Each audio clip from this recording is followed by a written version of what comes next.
Hey there, welcome to Crafting Unedited. My name's Sierra, and today we are going to talk about knockout text and how to accomplish that look.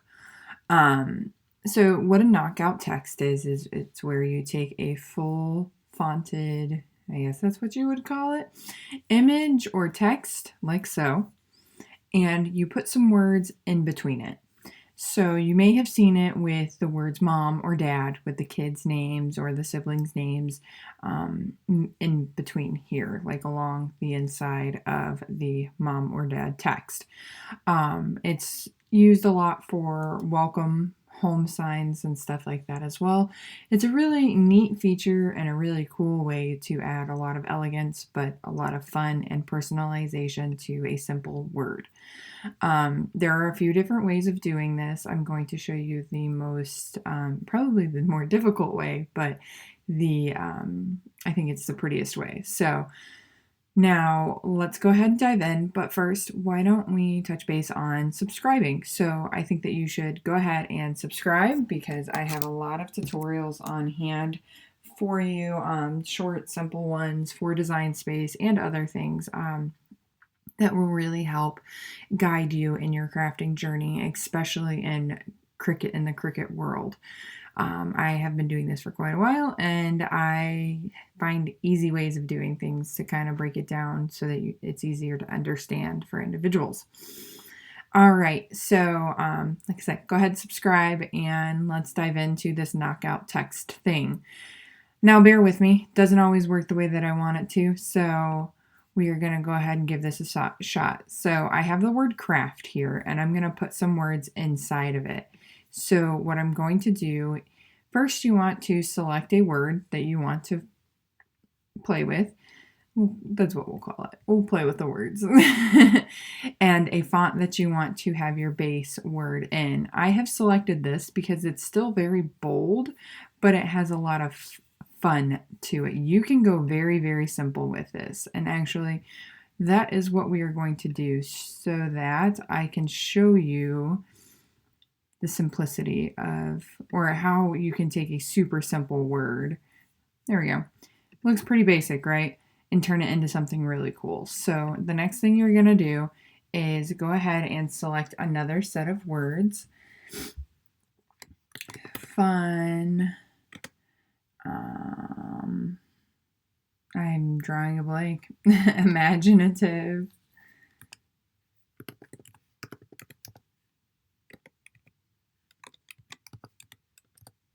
And imaginative is a really long word. We'll go with creative.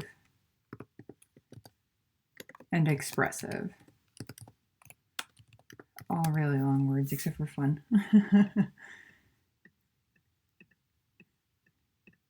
Oh my gosh. We're going to do this a little different.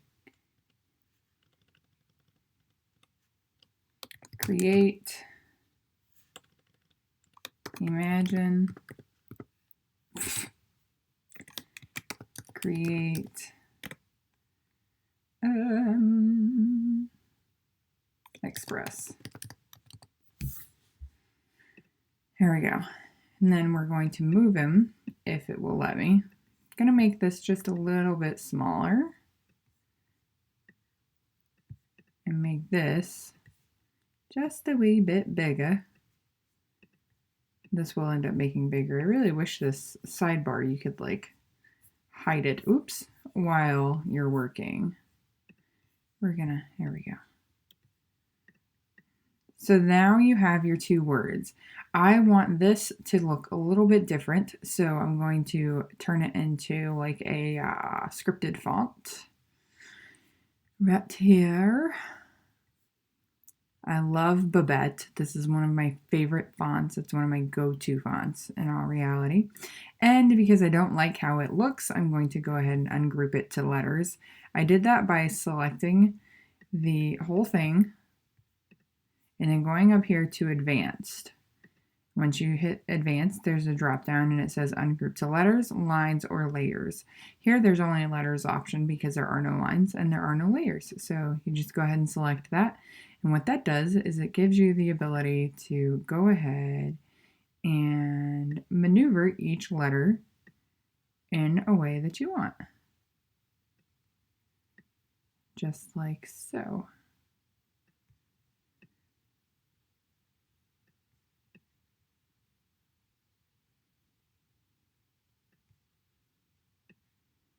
Now these are not going to be perfect, and that is totally fine with me. I feel like the X needs to go up just a little bit. Perfect. Perfect to me, at least. That's what matters. I'm the one creating it, right? As with any crafting project, it does not have to be perfect to anyone else other than you, the creator. Now you can see that I'm just sliding these over so that they kind of create more of a inline text so that they look like they're being written cursively and not just individually. I did not want to do that. Once you've got all of your letters aligned here the way that you want them, you'll select them all and weld them back together. Sometimes the weld wants to be wonky and remove. It's a little too far over there on the eye.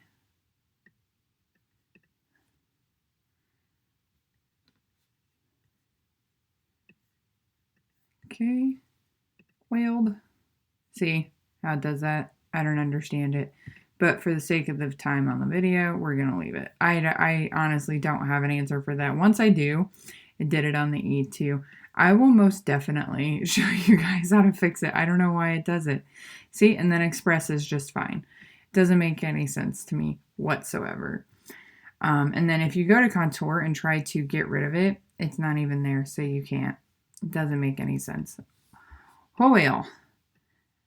If you wanted to create something here to help fix that, you can also create like a little bitty circle.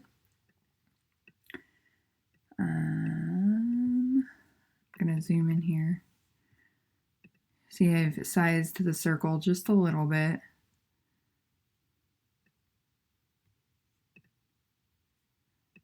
And then if you want it to kind of go with the same style-ish, still looks better than a blank blob. You can do this, and then you can do this, and you can go to slice. What slicing does is it removes that, but keeps everything else. So then you just delete those, maybe. Delete. There we go. The G has been fixed. Now go to the E. So we're going to select all of this. It has been welded. We're going to select the shape, circle, size it down, bring it over. The E needs to be just like a little, maybe a little smaller than that.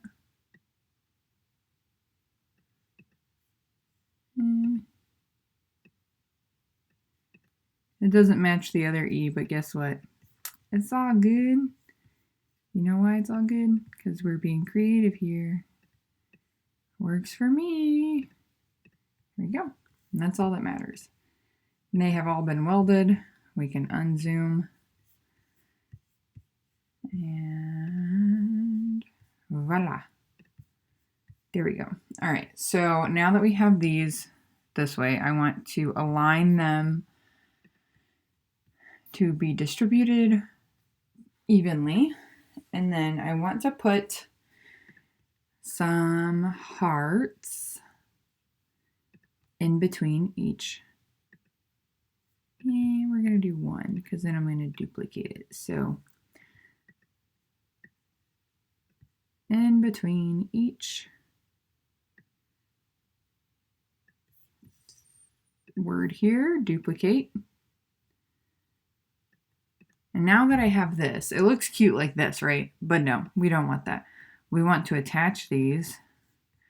And then, actually, I'm going to go ahead and make this bigger. So you want this to be just a bit bigger than the rest of your word. It doesn't have to be, but I just prefer it that way. But you don't want it to be so big that it cuts out of like the whole image so that you can't really see what it's saying. And you can always change the color so that it's easier for you to see. All right, there we go.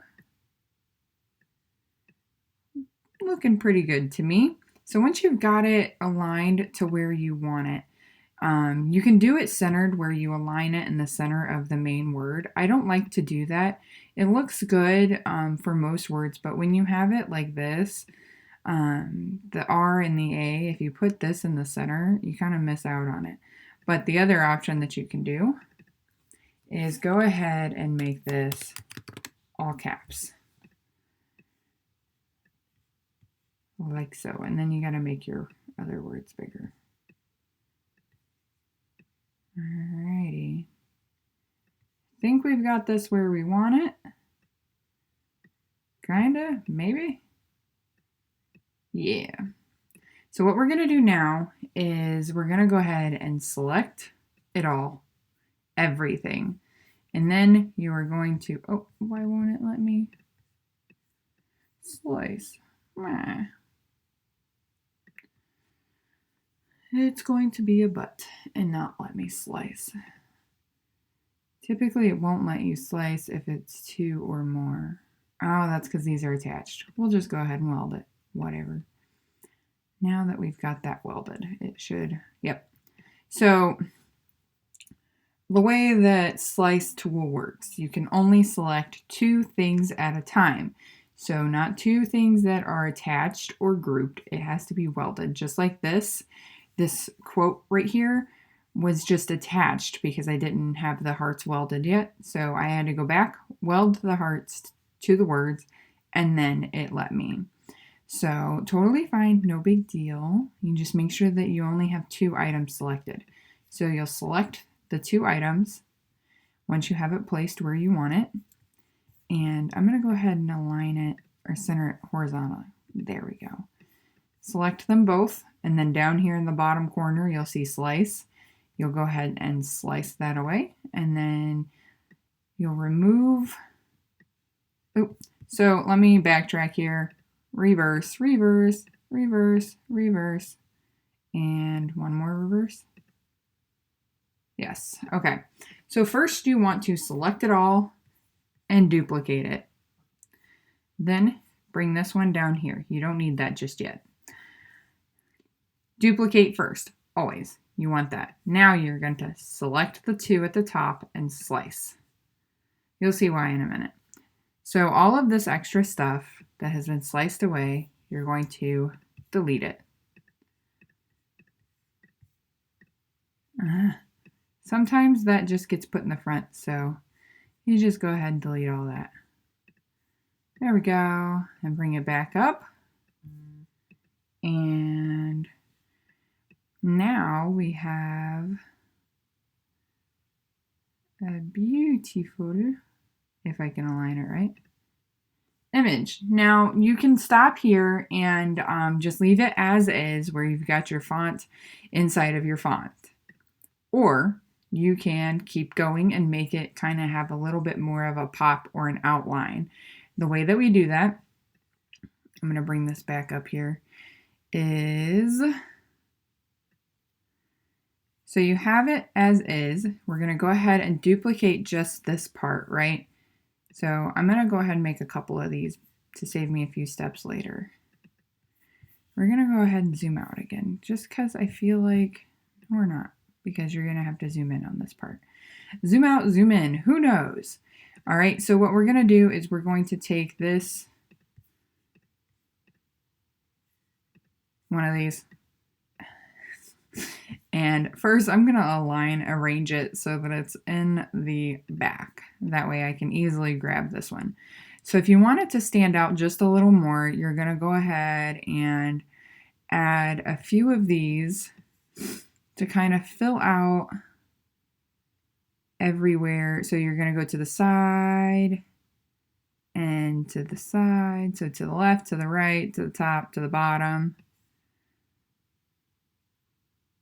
Just creating kind of a bubble around your image, your font. Kind of looks cool like that with a little 3D there. And then you're going to select it, and that's not going to work. I did that wrong. See? Learn with me, guys. You can only do one of these at a time. I forgot. My bad. So you're going to go to the left here. I think just a smidgen. Maybe a smidgen more.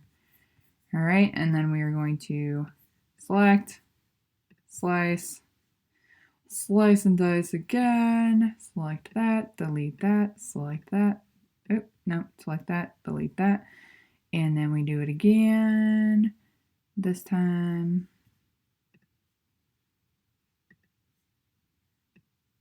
I need this in the front. Oh, wait. There we go. I forgot some of it. Now what I'm doing is the exact same thing that I just did, because it has a little bit of an outline, but I want a little bit more. So we're going to go to the right here some. We're going to select it, slice it, same thing, get rid of all the stuff you don't need. And then we're going to go this one. We're going to duplicate this again so that I don't lose it. Always duplicate and have lots more. Oh, goodness. Give me the font that I want. Nah.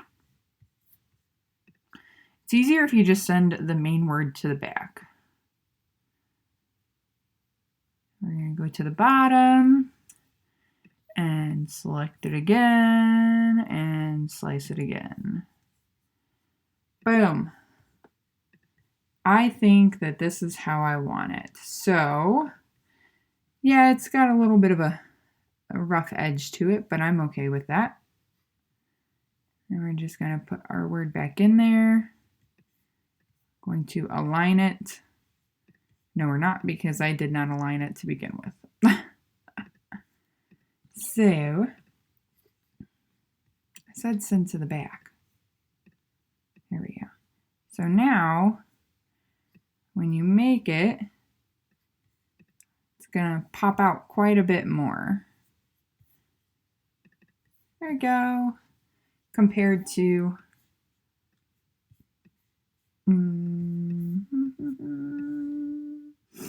now you can decide which one you like, and you can always, of course, go in and do a little more knockout or popping, like creating more of a outline to those words if you wanted. I don't like too much of an outline. I feel like it's just a little too bold that way, and it takes away from one word or the other. But I do like having just a little bit in there compared to just having it like this, because with just this, you kind of can't see the inside words. It kind of takes it away quite a bit. So having it like this definitely makes it stand out quite a bit more. So I prefer it this way. The other way that you can do this is to go ahead and take a square and resize it. So you're going to hit the unlock button down here, bring it just big enough to cover your other font, your other wording, and then you drag it across, make it big enough to cover it, and then we put it here like so. And then the problem with this is it takes a lot away from this other word, and I'm not a huge fan. So what I typically do if I'm doing it this way is I make my other word quite a bit longer and larger than my original word, but it still takes out a huge chunk. Either way, so the way to do this is you select these two, you slice them, you guessed it, you delete, whoops, you delete, delete, delete, and then you put it here, just like so. But like I said, it does take quite a bit out of the other word. I like this method much better. Unless you're doing something for like mom or dad, those are very easy words to guess, so it does work pretty well. Otherwise, it doesn't work that well, in my opinion. I prefer this method. It does take a little bit of time, but as you can see, it was only about 15 minutes of time, and now you have a beautiful word that will cut separately and not together, and you don't have to layer it on top of the vinyl if that's what you're doing. I think that this is beautiful. So go ahead, subscribe like I mentioned earlier so that you can, have access to all of my videos and know when I'm on and have posted a new video. I have lots of tutorials coming up as well. And I may be doing some fun giveaways coming up, so keep an eye on that stuff. And I believe that is all we have today, folks. That is how you do the knockout text in Cricut Design Space. Until next time, my crafty friends, we will see you later.